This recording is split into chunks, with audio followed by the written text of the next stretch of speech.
Ya, selamat siang semuanya yang kami hormati dan kami banggakan pada Forum Geosaintis Muda Indonesia. Kami dari perwakilan SMIAG, nama saya Thomas Triagutanto. Dalam hal ini saya juga sebagai dosen di Departemen Teknik Geologi Fakultas Teknik Universitas Diponegoro akan menetengahkan topik terkait dengan air tanah, khususnya di Kota Semarang yang merupakan bagian dari cekungan air tanah Semarang Demak.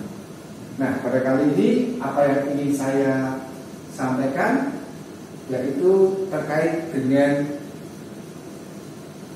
latar belakang mengapa kita akan bicara tentang air tanah di Kota Semarang, kemudian kondisi geologi dan geologi, kemudian juga permasalahan lingkungan yang ada di Kota Semarang.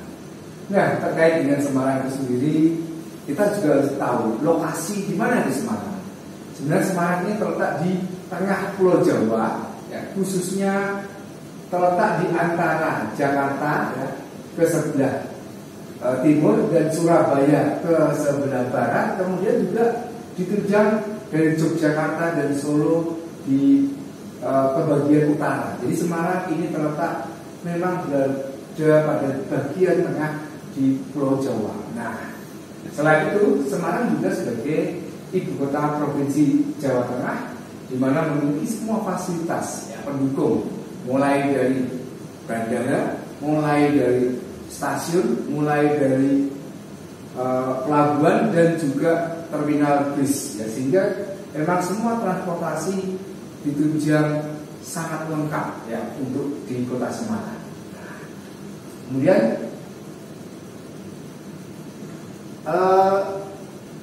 Semarang ya secara umum, secara morfologi gitu ya, kita memiliki dua bagian, yaitu bagian utara ini merupakan suatu daerah pantai dan dataran, kemudian berangsur-angsur ke bagian tengah dan ke arah selatan itu merupakan suatu daerah perbukitan. Nah, untuk morfologi di Kota Semarang ini, kalau kita bisa lihat, kita amati memang di bagian utara antara 0 sampai dengan 10 meter, kemudian sampai ke bagian selatan kurang lebih setinggi 350-an meter. Nah, ini adalah gambaran lengkap bagaimana letak Kota Semarang secara morfologi.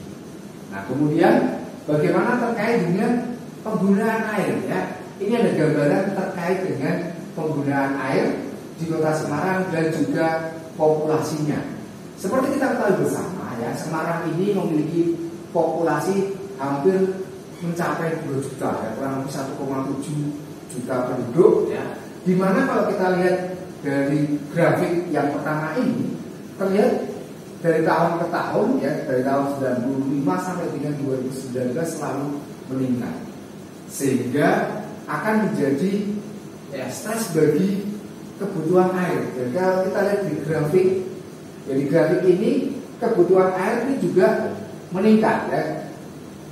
Grafik batang yang warna biru menunjukkan perubahan peningkatan kebutuhan air. Namun kita mempunyai permasalahan ketika kita ada masalah terkait dengan otonomi daerah, di mana pencatatannya tidak efektif karena dari pusat kemudian kembali ke daerah mereka belum siap mencatat terkait dengan penggunaan air, yang akibatnya penggunaannya ini naik turun dan ini tidak sesuai dengan kebutuhan terkait dengan jumlah air untuk jumlah penduduk yang semakin meningkat. Nah, di Kota Semarang ada satu fenomena yang cukup menarik terkait dengan kebutuhan air, bahwa Semarang tadi secara morfologi terbagi menjadi dua, lowland dan highland area. Nah, kalau kita lihat dari tabel atau dari grafik ini terlihat highland warna merah, kemudian lowland ini warna biru.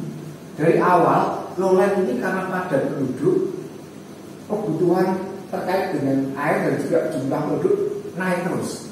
Namun seiring dengan permasalahan lingkungan yang banyak terjadi di bagian lowland, sekarang berangsur jumlah penduduk di bagian highland menjadi lebih tinggi ya.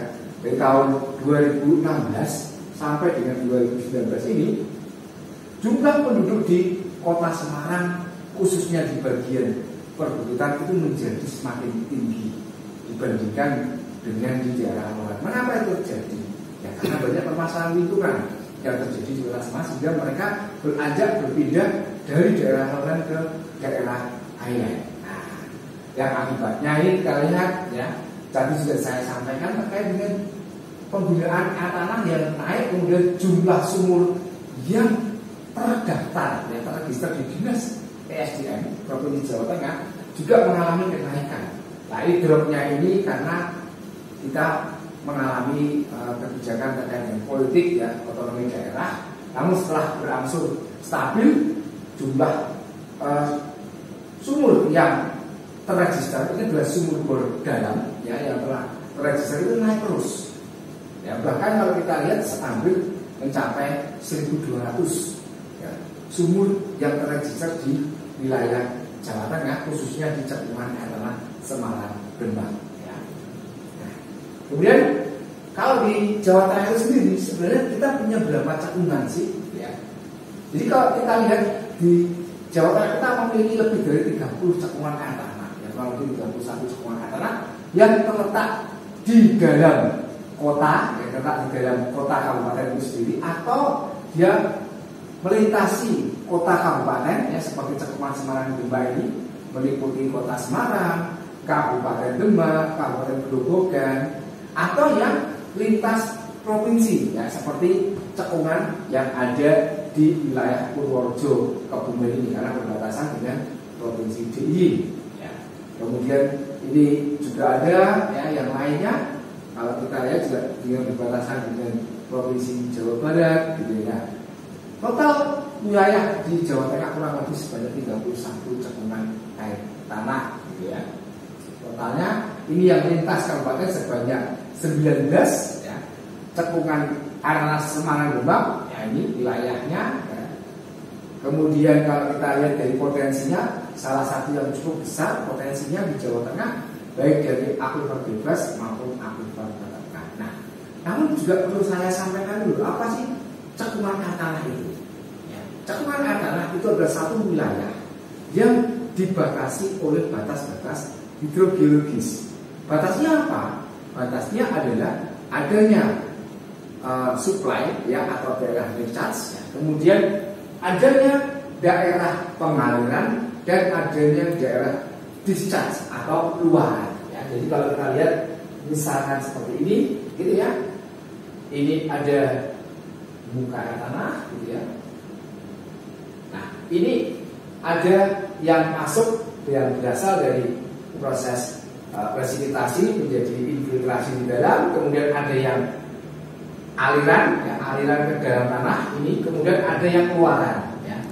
Luaran ini bisa berupa mata air ataupun bisa berupa sumur-sumur gali ataupun sumur bor dalam ya. Jadi semua wilayah yang dikatakan cekungan air tanah itu melibatkan 3 parameter ya. Melibatkan 3 parameter, yaitu parameter isian recharge, parameter aliran, dan parameter luaran atau discharge. Nah, inilah yang kita sebut sebagai cekungan air tanah ya, ini. Nah, Jawa Tengah tadi sudah saya katakan punya 19 wilayah yang berbatasan antara kabupaten dan kota ya. Kemudian juga ada yang lintas hanya di dalam kabupaten kota dan juga yang lintas provinsi. Nah, terkait dengan air tanah, maka kita harus mengetahui apa atau bagaimana ya, kondisi geologi dan kondisi hidrogeologi. Ya. Jadi di kota Semarang, ya, tadi kita sudah melihat bagaimana kondisi morfologi. Kalau kita lihat sekarang kondisi geologinya, ya. Semarang, ya, karena tadi wilayah bagian lowland adalah wilayah datar. Untuk sebagian besar wilayah di bagian utara itu tersusun oleh material yang paling mudah, yaitu yang kita sebut sebagai aluvin. Nah, aluvin ini apa? Ya, aluvin itu adalah material lepas yang berukuran dari lempung ya, sampai dengan pasir atau krakal atau gravel, dan mereka belum terkonsolidasi ya. Yang berasal dari proses apa? Proses transportasi, deposisi ya, dari material-material yang ada. Nah, untuk yang paling tua itu apa? Yang paling tua kita temukan adanya batuan trombosan, tapi di wilayah sangat bagian selatan di kota Semarang kecil, yaitu andesit tersier gitu ya. Itu yang paling tua. Kemudian ada juga batuan sedimen ya, yang kita sebut sebagai formasi kerek. Ya.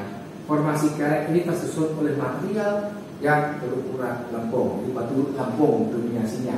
Kemudian juga ada kalibeng, ya, di bagian tengah kota Semarang dan juga di bagian timur. Jadi formasi kerek juga kita temukan di bagian timur kota Semarang. Dan formasi inilah yang merupakan salah satu zona lemah dari kota Semarang yang bisa menyebabkan terjadinya bencana geologi, misalkan longsor. Nah, kalau kalibeng tadi tersusun oleh napal umumnya. Nah, kemudian selain itu, ya, untuk bagian tengah dan bagian selatan kota Semarang banyak didominasi oleh produk vulkanik. Ya, vulkanik itu kita mulai dari Damar, kemudian Kali Bekas, Jongkong, Kali Besik, ya, Kemalon, ya. Ini semuanya merupakan bagian yang menyusun di kota Semarang bagian tengah sampai dengan selatan dengan ciri khas produk vulkanik. Kemudian juga kita punya struktur geologi yang di bagian tengah ini ada struktur memanjang dari bagian timur sampai barat, ya, sesar normal, kemudian juga bisa naik, gitu ya. Jadi inilah yang menyusun kota Semarang. Kemudian bagaimana kondisi hidrogeologi? Ya. Untuk kondisi hidrogeologi, ya, kita punya sistem akuifer yang tersusun oleh beberapa sistem. Karena erat kaitan dengan kondisi geologinya. Yang berwarna biru ini adalah sistem akuifer yang didominasi oleh ruang antar butir karena tersusun oleh material aluvium. Dan ini merupakan yang paling besar, ya, produktivitasnya dibandingkan dengan sistem yang lain. Ya. Warna biru semakin pekat ini menunjukkan wilayah yang semakin tinggi, ya, produktivitas akuifernya, bisa sampai 5 liter per detik atau lebih. Kemudian yang warna hijau karena merupakan produk dari vulkanik, maka sistem akuifer yang menyusun di wilayah ini sangat berbeda dengan yang di wilayah dataran. Kenapa? Karena dia melalui zona kekahan, celahan, ya. Jadi, ya, karena tersusun oleh produk. Demikian pula kemudian yang menunjukkan warna orange, gitu ya. Nah, ini ada wilayah di mana produktivitasnya kecil, karena juga melalui satu zona rekahan atau zona yang lemah, ya, dan juga material yang tidak tembus oleh air, jadi daerah tanah langka. Ya, jadi ini karena tadi ada keberadaan batu lempung, ya, yang menyusun di wilayah ini sehingga mengakibatkan air tanah di wilayah ini tidak bisa diambil dengan jumlah yang signifikan. Nah, inilah kondisi hidrogeologi. Nah, di gambar ini juga ada gambaran terkait dengan bagaimana penggunaan air tanah di kota Semarang.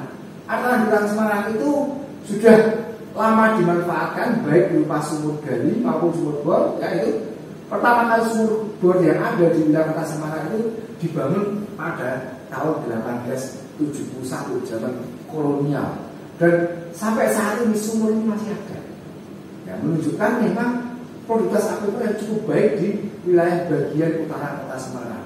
Ini pertama kali, ya, dokumentasi terkait dengan sumur bor yang pertama di kota Semarang ada di Taman Sri Gunting yang letaknya di kota lama, dan masih eksis, kualitas air tanah juga masih cukup bagus, ya.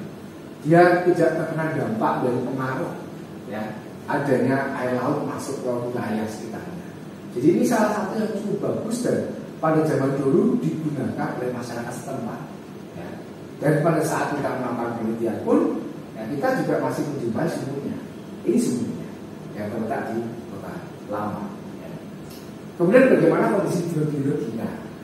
Kalau kita lihat, ya, dari cross section yang memanjang dari wilayah selatan ke utara di wilayah Semarang dan juga dari wilayah selatan ke utara di kota Demak, sistem akuifer yang ada di kota Semarang itu tersusun oleh dua macam sistem akuifer. Yang pertama adalah akuifer yang tidak ada pembatasnya di bagian atas, alias dia bebas bergerak, ya, yang kita sebut sebagai akuifer bebas, ya, unconfined aquifer. Apa itu aquifer bebas? Aquifer yang batas atas untuk kondisi aquifer dibatasi oleh muka air tanah.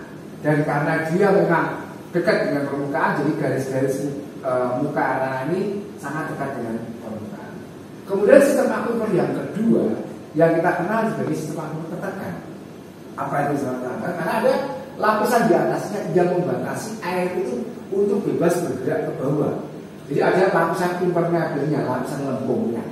Nah, yang kita sebut sebagai lapisan aquifer tertekan atau confined aquifer. Karena ada confined unitnya, batuan lempung yang melampar ya, dari selatan sampai utara. Dan terlihat ya semakin menebal ke arah wilayah Demak. Ya, jadi kita lihat ini beda cross section. Kalau yang ini di wilayah bagian Semarang, sementara cross section kedua ini berada di wilayah bagian Demak. Kalau kita lihat mengapa Demak ini juga tidak optimal untuk air tanahnya, karena lapisan impermeabel di bawahnya cukup tebal. Nah, sehingga kalau ada pengeboran di bagian bawah di kota Demak ini juga tidak bisa maksimal mendapatkan air tanah. Ya. Dan kalau kita lihat lagi, ini adalah bagaimana optimalnya aquifer yang ada di kota Semarang. Terlihat dari sebaran, ya sebaran dari sumur bor. Kalau kita lihat sumur bor di kota Semarang sangat rapat penyebarannya. Sementara di Demak sangat renggang dengan kedalaman yang bervariasi, mulai dari yang dangkal kurang dari 60 sampai dengan yang lebih dari 120. Itu di kota Semarang itu ada semua. Sementara di Demak memang ada yang dalam, namun isinya juga sama, semakin dalam semakin menunjukkan litologi batu lempung. Nah, ini adalah gambaran bagaimana intensifnya pengambilan air tanah di wilayah kota Semarang jika dibandingkan dengan kota lain. Nah, kemudian juga sudah ada penelitian terkait dengan zona konservasi. Nah, kalau kita lihat zona konservasi di CAT Semarang Demak itu terbagi menjadi 3 zona. Ya. Yang pertama adalah zona aman, ya, terletak di bagian tengah hingga ke selatan kota Semarang dengan warna biru, ya, dan melampar sampai dengan di wilayah Purwodadi. Ya.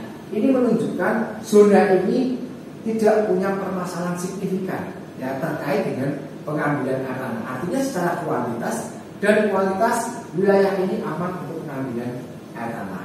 Artinya perubahan dari sisi kualitas akibat penggunaan air tanah tidak begitu signifikan. Namun semakin menuju ke arah ke utara atau menuju ke arah kuning sampai orange, kuning ini menunjukkan zona konservasi yang rawan. Nah, rawan seperti apa? Rawan itu karena perubahan kualitas air tanah yang cukup signifikan, ya, terjadi juga pengambilan air tanahnya. Ya, pengambilan air tanah menyebabkan penurunan muka air tanah itu kurang lebih menjadi 40-60%. Sementara kualitas air tanah itu dari sisi nilai DHL atau daya hantar listrik itu antara 1.500 ya, sampai dengan 3.000 atau sampai dengan 5.000 gitu ya. Nah, ini kalau semakin ke utara terlihat warna merah, yang artinya ini adalah zona kritis. Di mana zona kritis ini pengambilan air tanah menyebabkan perubahan muka air tanah antara 60 sampai dengan 80% dan kualitas air tanah yang cukup signifikan ketika mencapai 5.000 mikrosievert untuk nilai DHL. Nah, inilah kondisi di wilayah kota Semarang. Nah, bagaimana dengan pengelolaan di kota Semarang untuk memonitor, ya, untuk memonitor terkait dengan penggunaan air tanah di kota Semarang? Dinas SDM selaku dinas yang memang bertugas untuk mengawasi, ya, memonitor terkait dengan penggunaan tanah. Mereka membuat beberapa sumur pantau, kurang lebih 50-an ya, sumur pantau yang tersebar di wilayah Provinsi Jawa Tengah. Dan memang intensif kalau kita lihat di wilayah bagian utara, karena di sini banyak terjadi permasalahan lingkungan. Kalau di kota Semarang itu sendiri cukup banyak ya sumur pantau yang sudah dibangun. Ya. Jadi kalau di kota Semarang, ya, ini terlihat di wilayah bagian utara mendominasi dibandingkan di wilayah bagian selatan untuk letak sumur pantau. Dan ini bisa diakses online, ya, melalui siap.sdm.pemprov.go.id. Dan ini ada beberapa sumur monitor atau sumur pantau yang bisa diakses terkait dengan grafik muka air tanah ataupun juga ya, sedikit ada gambaran tentang kualitas. Nah, khusus di Semarang, ya, di Semarang ini kurang lebih sebanyak 10 gitu ya, 10 sumur pantau yang ada baik di bagian utara, di bagian tengah, dan di bagian selatan. Dan kebetulan di Undip ini mendapatkan 2 sumur pantau. Ya, sumur pantau yang pertama itu yang letaknya di bagian selatan atau di kampus Tembalang. Sementara sumur pantau yang kedua itu letaknya di bagian utara atau dekat Simpang 5, letaknya dekat di kampus Undip di bagian bawah di perburuan. Ya. Sementara di wilayah bagian utara juga ada, kemudian di kawasan industri kita juga ada, di kawasan pegunungan yang wilayah terpadat di Kota Semarang ini juga ada. Ya, jadi menunjukkan memang intensifnya pengelolaan air tanah di Provinsi Jawa Tengah dan khususnya di Kota Semarang. Nah ini gambaran bagaimana kondisi muka air tanah ya di beberapa wilayah. Di bagian barat ya ini menunjukkan muka air tanah ya yang tampak terlihat mulai dari tahun 2019 sampai dengan tahun 2020 ya penggunaannya ini sampai dengan muka air tanahnya kedalamannya mencapai yang 8 di bawah muka air tanah setempat. Kemudian lebih dalam lagi ketika kita bicara di bagian selatan di industrial zone ya, cukup banyak sekali signifikan sekali perubahan ini menunjukkan intensifnya penggunaan air tanah di bagian barat di kawasan industri Wijaya Kusuma.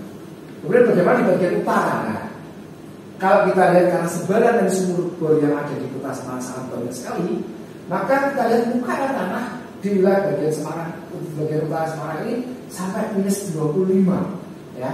Ada sampai yang minus 30. Ini menunjukkan apa? Pengambilan sangat intensif di wilayah Kota Semarang, khususnya di bagian program area. Kemudian di bagian lainnya juga sama, ya, di bagian utara juga sama ini sampai minus 30, sampai minus di kantor SDM ini SDM Provinsi Jawa Tengah, ya, ini minus 18, minus 18. Kemudian kalau kita lihat lagi di wilayah bagian timur di pegunungan juga sama ya, penggunaan air tanah sangat intensif dengan muka air tanah lebih dari 30 meter ya kedalaman di wilayah tersebut. Ini menunjukkan memang penggunaan air tanah di wilayah Kota Semarang itu dari arah khususnya Tenggara menuju ke utara itu wilayah yang sangat dominan ya, sangat dominan terkait dengan penggunaan air tanah. Ya. Nah ini juga sama di bagian tengah Kota Semarang di Undip ya, di Undip ini minus 6 gitu ya. Kalau seperti ini kadang ada sedikit anomali ya, tapi sekarang semakin membaik. Mengapa? Karena sudah ada beberapa kiat yang dilakukan oleh pemerintah daerah Provinsi Jawa Tengah khususnya yang terkait dengan perizinan. Ada pembatasan kuota terkait dengan pengambilan air tanah ya, jadi untuk daerah yang atau sumur yang lama ada pengurangan jumlah debit yang bisa diambil. Kalau untuk yang baru ya ada juga larangan ya, pengambilan air tanah pada kedalaman 0 sampai dengan 150 meter, harus lebih dari 150 meter untuk pemasangan screennya supaya tidak terjadi permasalahan lingkungan. Nah ini bagian selatan ya, di kawasan industri ini memang minus 3 tapi elevasinya tinggi ya, jadi tidak ada pengaruh signifikan, elevasinya tinggi. Jadi bagian selatan juga sama, ini di Geodit dan minus 25 ya. Ini sekarang juga agak naik. Nah ini tapi tidak masalah karena elevasi di bagian selatan cukup tinggi ya, sebenarnya di bagian utara, di bagian barat tadi elevasinya rendah ya, pemasangan sumur tengah. Ada beberapa yang bisa sampaikan terkait dengan isu akibat pengambilan air tanah di Kota Semarang. Yang pertama kita lihat ya, Semarang jadi daerah tanah hampir paling parah di Indonesia, bukan Jakarta. Ini gambarannya ya. Wilayah di bagian utara ya, di daerah Sri Mulyo ya, kemudian juga di Demak ini kita lihat di bawah ya, rumahnya ini di bawah muka air laut sehingga airnya naik ke atas sehingga wilayahnya tertutup ya. Kemudian nah apa yang menyebabkan ya, terkait dengan penurunan muka air tanah gitu ya, di wilayah Kota Semarang ada beberapa hal ya. Nah ini ada karena natural consolidation ya, karena memang wilayah Kota Semarang aluvial gitu ya, masih belum kompak, jadi masih turun secara alamiah. Kemudian adanya tektonik gitu ya, yang bekerja di wilayah bagian Kota Semarang yang akibat dari sesar ya, sesar yang memang memanjang tadi ya kita lihat. Kemudian ada yang karena bangunan, struktur bangunan ya. Kemudian juga ada yang menyatakan penyebabnya adalah groundwater extraction atau pengambilan air tanah. Jadi kalau kita lihat ada dua hal. Yang pertama adalah dari sisi alami, natural. Jadi karena tektonik, kemudian juga karena adanya natural consolidation, dan juga karena adanya faktor antropogenik atau aktivitas manusia. Ya, perubahan, kemudian penggunaan lahan yang berbeda. Jadi awalnya rawa, kemudian dari timur menjadi real estate di daerah utara, dan juga pengambilan air tanah. Ya. Kemudian kalau kita lihat lagi bagaimana dampak lainnya ya, terkait dengan pengambilan air tanah dan juga penurunan muka tanah. Daerah yang mengalami banjir itu semakin juga meluas ya, khususnya di bagian utara kota Semarang ini daerah-daerah yang mengalami banjir gitu ya. Nah ini dari wilayah-wilayah inilah yang ternyata memang mengalami dampak akibat ya, permasalahan lingkungan di kota Semarang. Kemudian, nah dari penelitian yang dilakukan Pradika tahun 2012, dampak pengambilan air tanah itu tidak serta-merta langsung menjadi pemicu utama terjadinya permasalahan. Ternyata juga kita cermati ulang terkait dengan tata guna lahan, ada perubahan, ya. Perubahan tata guna lahan yang terjadi. Ini adalah RT RW tahun 2000 sampai dengan 2010. Kemudian perubahan RT RW tahun 2010 sampai 2030 nyatakan bahwa wilayah yang awalnya hijau yang mewakili daerah perlindungan, ya daerah kawasan hutan, daerah kebun, menjadi wilayah warna kuning atau pemukiman, atau bahkan juga menjadi warna jingga atau ungu ini, itu wilayah jasa. Jadi wilayah yang awalnya adalah wilayah boleh kita katakan adalah buffernya kota Semarang sudah berubah menjadi wilayah budidaya. Yang mengakibatkan banyak terjadi permasalahan lingkungan. Nah ini salah satu dampak akibat perubahan tata guna lahan yang ada di kota Semarang. Nah ini juga beberapa isu yang sangat erat ya terkait dengan permasalahan lingkungan yang ada di kota Semarang yang cukup baru gitu ya, terkait dengan itu kota Semarang dari air tanah, pribadi tanah di Semarang parah gitu. Nah itulah yang menjadi isu yang ada di kota Semarang. Nah ini gambaran juga dari penelitian sebelumnya terkait dengan Sapijen. Ini juga ada erat hubungannya dengan pengambilan air tanah. Jadi disampaikan bahwa penurunan air tanah itu menyebabkan terjadinya pengambilan air tanah itu menyebabkan terjadinya penurunan tanah. Kalau kita lihat sama, jadi wilayah hubungan dari wilayah Semarang Utara itulah yang mengalami dampak jelas terkait dengan penggunaan air tanah. Di bagian utara itu mencapai lebih dari 8 cm per tahun penurunannya. Kemudian juga di bagian timur itu juga sama, mencapai 3 sampai 4. Nah, jadi memang sesuai ya sebenarnya arah dari pengambilan air tanah dengan lensa kecil yang ada di sana. Sehingga hubungan antara pengambilan air tanah yang melebihi potensi inilah yang menyebabkan salah satu yang menyebabkan terjadinya permasalahan lingkungan khususnya lensa kecil. Ini juga sama ya. Sama ya, kita lihat kontur muka air tanahnya dengan lensa kecil juga sama gitu ya. Nah inilah dari penelitian yang terkait dengan lensa kecil dengan penelitian yang terkait dengan hidrogeologi itu ada korelasinya jelas sekali ya.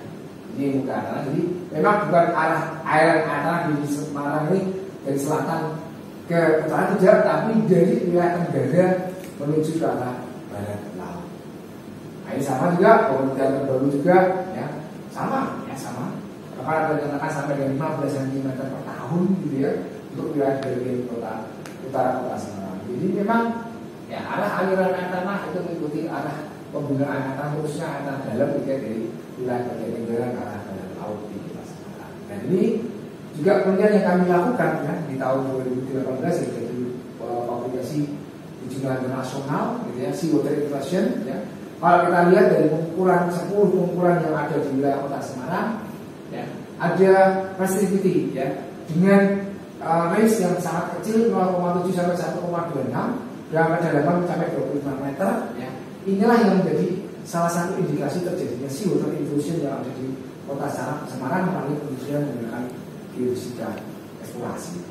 Ya, jadi ini kita menggunakan metode weather untuk mengetahui beberapa resistensi batuan. Ya. Ini adalah wilayah-wilayah di mana kita jumpai nilai resistensi yang sangat rendah, gitu ya. yang menandakan adanya seawater erosion. Jadi ada 10 dari 10 lokasi ini, ya paling tidak ada satu lokasi pertama, ya, lokasi pertama, kemudian lokasi kedua, lokasi ketiga, 5, 7, ya, yang mengalami terkait dengan seawater erosion. Ini sudah lokasi-lokasi di mana yang tadi di dalam hasil pengukuran geofisik airnya antara 1.500 sampai dengan di bawah 1.500 masih aman, ya, tidak ada dampak terhadap pengambilan anak dan kualitas atas yang bagus. Kemudian yang 1.500 sampai 2.000 mikrosiemens per sentimeter ini moderat atau cukup mengalami dampak terkait dengan pengambilan atas dan juga seawater erosion, dan wilayah yang sangat tinggi mengalami dampak pengambilan tanah, ya, dan juga perubahan kualitas air, yaitu nilai dari 2.500 mikrosiemens per sentimeter. Jadi ini merupakan wilayah kajian khususnya daerah Lowland, 20 titik, 30 titik, ya, 30 titik kita kumpulkan, ya, 30 titik sumur gali kita kumpulkan untuk mengetahui bagaimana kondisi arah di wilayah bagian utara Kota Semarang. Ini adalah kondisinya, ya, nilai pH-nya kita lihat sangat intensif sekali perubahannya, sangat rapat sekali untuk nilai DHL-nya. Kemudian ini, ya, terkait dengan nilai DHL, jadi kalau tadi, ya, sama, ya, oleh tahun 2017, ini tahun 2020 juga masih sama, dengan sangat intensif terkait dengan nilai DHL-nya di bagian timur Kota Semarang, ya. Jadi kita memang series yang melakukan penelitian ini dari 2017-2020, ya. Demikian yang bisa saya sampaikan terkait dengan beberapa hal yang berhubungan dengan air tanah di Kota Semarang. Terima kasih.